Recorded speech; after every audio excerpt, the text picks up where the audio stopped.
आमदार साहेब आमदार साहेब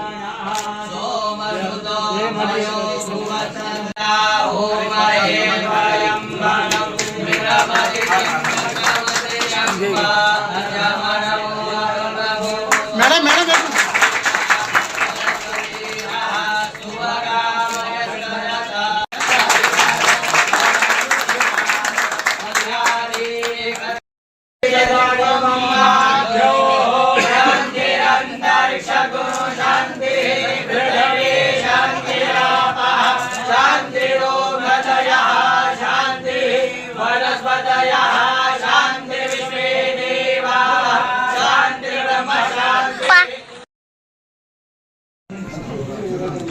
डॉक्टर साहेब एक मिनिट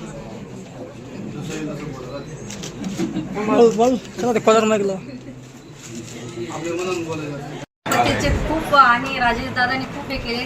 शिव मॅडमचे पण खूप त्याच्यात हातभार आहे. सगळ्यात जास्त श्रेय माझ्या पतीला देते मी.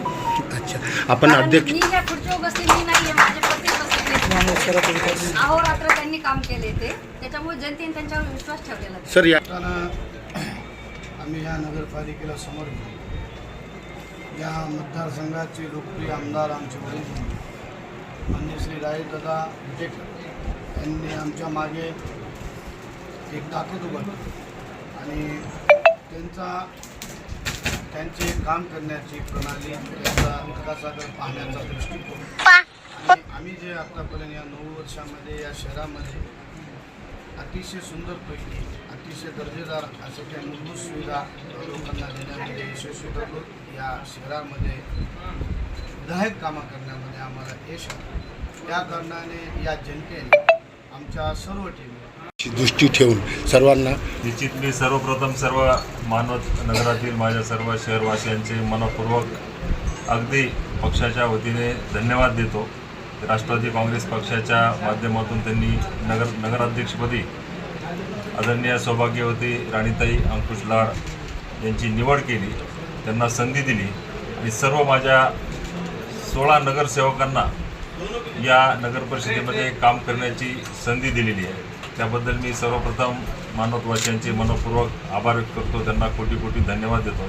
खऱ्या अर्थानं जी निवडणुकीमध्ये आम्ही जो काही जाहीरनामा असेल या शहराला पुढे घेऊन जाण्यासाठी, या शहराच्या सर्वांगीण विकासासाठी ज्या पद्धतीनं आम्ही आजपर्यंत डॉक्टर साहेबांनी अत्यंत मेहनत घेऊन व त्यांचे सर्व टीम, प्रकाश शेट असतील, पंकज आंबेगावकरजी असतील, सुरेश काबराजी असतील, सर्व आमचे निवडून आलेले नगरसेवक असतील व त्यांच्यासोबत असलेले सर्व प्रमुख मान्यवर असतील, यांच्या माध्यमातून त्यांनी जेवढ्या जिद्दीने चिकाटीने या निवडणुकीला सामोरे गेले आणि त्यांना प्रतिसाद मानवतवासीने दिलेला आहे. जाहीरनाम्याच्या माध्यमातून ज्या काही आम्ही गोष्टी बोललेलो आहेत, जे काही आम्ही वचननामा दिलेला आहे, त्या माध्यमातून उद्याच्या 5 वर्षामध्ये आम्ही काम करू आणि निश्चित स्वरूपामध्ये डॉक्टर अंकुश लाड व त्यांच्या सर्व टीमच्या माध्यमातून या शहराचा सर्वांगीण विकास निश्चित स्वरूपामध्ये करू, अशा पद्धतीचं मी आज आपल्या माध्यमातून या मानव जनतेला कळवू इच्छितो.